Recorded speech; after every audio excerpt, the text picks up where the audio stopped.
Bonjour, je vous ai présenté il y a quelque temps le B-Wing que j'avais en réédition sous boîte de 2005. Je vous avais dit que je vous présenterais éventuellement, si je retombais dessus, le B-Wing que j'avais fabriqué, monté et peint dans les années 80, en 1985 pour être plus exact. Je l'ai retrouvé. Alors je sais pas ce que ça va donner à l'écran, très sincèrement. Je l'avais repris une ou deux fois. Je pense même qu'il n'y a pas très longtemps, une dizaine d'années, j'ai dû reprendre certains détails et comment dirais-je, certaines jointures à la Tamiya Putty, voire même pas la Tamiya en fait, la Putty de chez Mr. Hobby. Et donc voilà ce que donnait ce brave B-Wing que j'ai monté à l'époque. Alors le stand n'est pas celui de 85 que j'avais utilisé, parce qu'il est en transparent.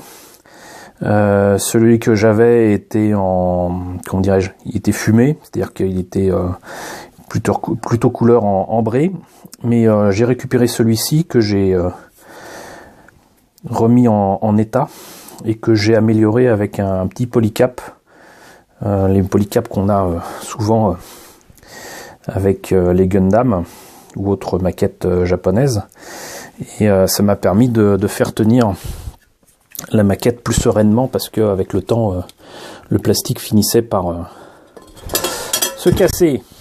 Voilà la preuve par l'exemple. Hop.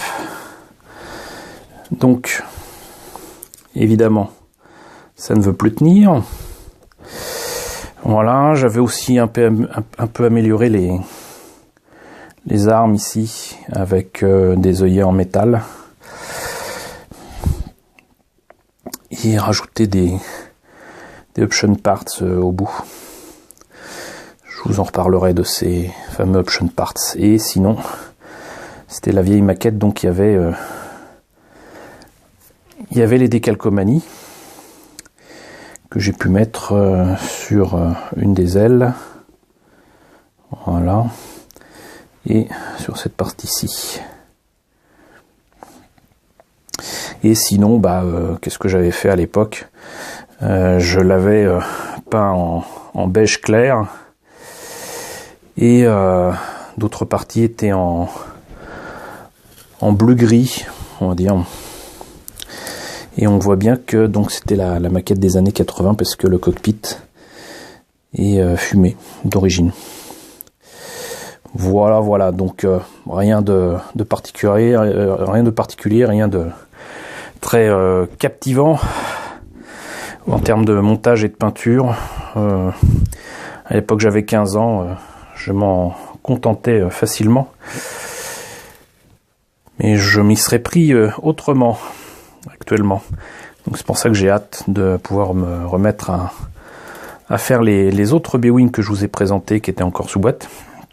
J'en ai un autre en loose que mon ami Eric, salut Eric, m'a filé, et donc du coup je pense que je vais certainement aussi essayer de faire d'autres combinaisons de couleurs, et surtout d'essayer de modifier un kit pour faire la version qu'on voit dans Star Wars Rebels, qui est très différente.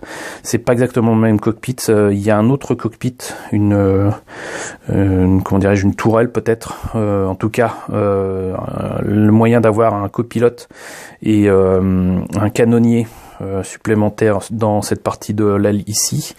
L'engin est entièrement en orange. Il y a d'autres petits détails qui changent, mais rien de bien compliqué. Donc je pense que je m'amuserai certainement à leur faire en version Star Wars Rebels. Voilà, écoutez, j'espère que cette présentation vous a plu. N'hésitez pas à me dire ce que vous en pensez dans la section commentaires, et je vous dis à très bientôt pour la présentation de nouveaux kits Star Wars.